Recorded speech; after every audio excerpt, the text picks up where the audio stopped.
We're going to talk about some people changing teams. The trade deadline for the NFL has passed. Some of the notable trades we have: Marshawn Lattimore going from the Saints to Washington. Uh, a week ago, Devontae Adams, DeAndre Hopkins, Amari Cooper all getting traded. Deontay Johnson, Mike Williams, Jonathan Mingo to Dallas. A couple running backs, Cam Akers went to Minnesota. Khalil Herbert goes to Cincinnati. Zadarius Smith to Detroit. Preston Smith to Pittsburgh. Josh Uche to Kansas City. Tre'Davious White to Baltimore. That's just a couple of the names. Do any of these stand out to you? Because I think my main takeaway still is, why are we helping the Kansas City Chiefs? Why are we giving them DeAndre Hopkins? Why are we giving them Josh Uche? They should be paying triple. They need to be paying tax on what they're paying for these players. And other teams are just like, yeah, take DeAndre Hopkins, whatever. Yeah, I think that's pretty absurd. The trade that does stand out to me, or the two trades that stand out to me, the Commanders getting Marshawn Lattimore. This proves to me that the Commanders organization, not just the fans, the organization 100% believes in Jaden Daniels, and not just believes in him for the long term. They believe in him this year, and they fully believe that they can make a playoff run. That they kind of put all their chips on the table. That was the one thing that they were missing. That's the one thing that fans were looking for, and they end up making a big splash at corner. I think that bodes 100% well for what this Commanders team feels, not only in the locker room, but throughout that organization. They 100% believe they can win. And I think they can. I mean, I don't know about a Super Bowl this year, but this is a good team, and it's well coached. It's well put together. Jaden Daniels is a leader for sure in that locker room, and he's having a great year. I think going all in right now is a great move, and especially with Lattimore, who is still in the prime of his career. I think he still has some good years left in him. So you're just adding a cornerstone to your defense for the next couple of years. And I think they could take that Detroit Lions jump next year, where they're actually serious contenders, because people want to play there now. I think they have a true identity on both sides of the ball, and they're going to be able to draft correctly. They're going to be able to fill in slots with free agency. So great move by the Commanders. Well, and did you see reports were coming out prior to the trade deadline that it said multiple players, but I think I seen a number between 10 and 11 players had reached out to their agents and said that they wanted to go to the Commanders. And so that's, again, what we talked about last year with CJ Stroud and the Houston Texans. People, when you have a young quarterback that people are excited about, players want to go there. They want to be a part of that because they understand that this is a guy who is special. And I think that's pretty awesome. And not just that, Dan Quinn is respected around the league by the players. He's coached a lot of teams, so players want to go play for him too, because they know it's going to be how it's going to be run. They know how they're going to be treated. And then if you look at that division, Commanders could beat the Giants, Commanders could beat the Eagles, Commanders could beat the Cowboys. I think you're looking at a young squad who could potentially run that division for the next couple of years. Yeah, and I really liked the Steelers going out and getting Mike Williams. I think that the main comparison or the main differences between Russell Wilson and Justin Fields is that Justin Fields really felt like the windows weren't there, where Russell Wilson has no problem going up and throwing 50-50 balls. He knows that George Pickens can go out there and get it. And adding this piece in Mike Williams, who is a big body, a guy that opens up, and you know that he will go up in there and fight for balls. I think that adds perfectly to what they're doing with the Steelers offense already. And this proves to me, just like on the flip side with the Commanders, where they're going to load up on defense because they already feel pretty good about Jaden Daniels.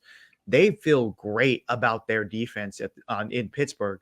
And they're like, okay, well, if we add some more to our offense, we think that we can make a very deep playoff push. Yeah, I fully agree. I've liked what I've seen out of Mike Williams in the limited play he's had for the Jets.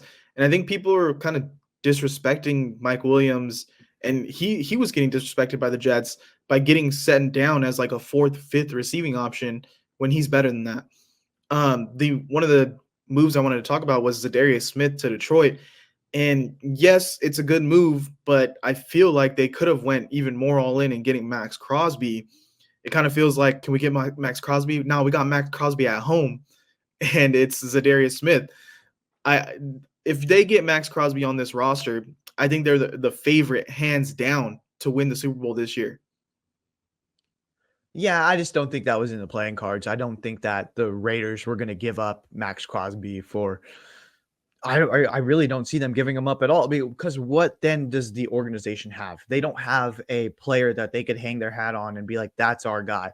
At least with Max Crosby, you have someone to put on posters moving forward. You have a guy that you've drafted that you know is a quote unquote RN4L. You know what I mean? Raider Nation for life. Raider Nation for life. But you have a guy that you could hang your hat on. If you get rid of Max Crosby, it's just a complete organizational failure. Yeah, but at the same time, I think he's going to be disgruntled. Like, he's not going to be happy. And this move's probably going to happen midpoint next season because he wants to play for a winner. This team is not on the right track to win or compete. I think his days are numbered in Vegas regardless. Why not capitalize now, get some good draft capital, maybe get a player in return from Detroit? Yeah, I don't know. I would have tried to pull the trigger on that. I don't think the Raiders are smart enough. Like, realistically, I don't think that they are. Like, that's not how they move. I think that they are more than fine with being like, okay, we'll wait and we'll hold on until he's mad and we have less leverage. Yeah. Another one I want to talk about: Deontay Johnson to Baltimore. I'm tired of watching Devin Duvernay drop easy passes. Deontay Johnson's going to bring a lot to the table for them. Zay Flowers, is that enough to kind of fix this receiving core for the Ravens?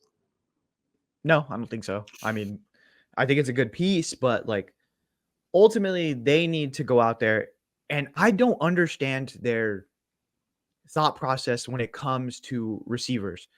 It's like, okay, we're going to spend a premium at receiver. We're going to get the smallest fast guy when we know that Lamar Jackson realistically could probably do better with a big body, almost Mike Williams type of guy. Like, I don't understand their thought process in that.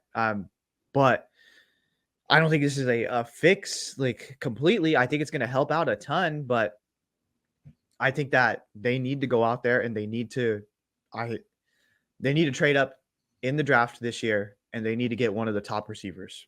I think they get T-Mac out of Arizona. I think that'd be perfect for what Lamar does. I think they need something. Even waiting and getting a Kyron Lacy, I think that would be a good fit for this Ravens receiving core.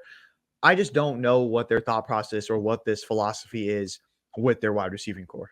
And I don't understand why they did not push harder for DeAndre Hopkins, because I feel like he's a big body receiver, possession receiver, perfect for what Lamar needs in the red zone, because I watched Lamar and this team struggle in the red zone to score points a couple weeks in a row. So I just don't get, with you there, why they aren't really pulling the trigger on that type of receiver. It kind of feels like they're getting the same type of receiver over and over again. Yeah, 100%. And I just don't. Again, it has to be an organizational philosophy, but one that needs to change very quickly. Yeah, a couple of running backs that I just want to touch on. Cam Akers, I think, is doing pretty well in Minnesota. He's adding to that team. And then Khalil Herbert has a chance now to be a feature back in Cincinnati, because listen, I've had both running backs on my fantasy team for the Bengals all season, and to watch both of them struggle. Chase Brown is definitely better than Zach Moss, and now he gets the spotlight with Zach Moss going on IR. But I think Khalil Herbert is actually a good back who can slowly take over that job, and he's young enough to be their guy going forward. I think adding that run game element, can it bring back more passing game from Joe Burrow and potentially get the Bengals to where they want to be? I don't know. What's their record? Are they still pretty bad? 4-5. They have a shot to make the playoffs this year. Yeah, and I mean the AFC is struggling right now, so like a lot of teams are kind of in that middle water. I think it's a good move. I think that it helps to add another dynamic. I don't know if it's a complete game changer, going to be completely honest with you. I don't think that it's one that's going to add like 10 points per game or anything. and open up this offense completely wide. I think that they still have flaws, and I think that just adding this piece, I think it does get you maybe 1 or 2 more wins, and that is good enough to just kind of get you in the playoffs at this point. Yeah, any other moves or non-moves that you wanted to talk about before we head out? The 49ers not getting anything really when people were thinking they were going to be, big game hunting. I think that's a team that they just feel good where we're getting our guys back healthy. We had the bye week. We're getting our guys back healthy. We're getting Christian McCaffrey for nothing. We're getting Jawan Jennings for nothing. Like, we feel good about our roster moving forward. We'll see if that ends up paying off for this team or if it is a detriment to them moving forward. Well, they traded for the D tackle Khalil Davis from Texans, and they signed Tashawn Gibson, who I think in a few weeks should be starting over Jair Brown if he doesn't get his shit together because Jair looks lost at times out there. Yeah. And again, not to dig too deep into the 49ers, but I think that's coaching. I think that he looked a lot better last year than he does this year, and that has to do with the coaching. So it is what it is at this point, but I understand the want to move away, but I think he needs to be schemed up a little bit better. Yeah, well, that's all we got for today, guys. Thanks for watching. Make sure you like, comment, subscribe, and check out our college football stuff that we're dropping. So, All right, take it easy. should I redo the intro? Do we want any non-political? Yeah, that'd be awesome. All right, ready?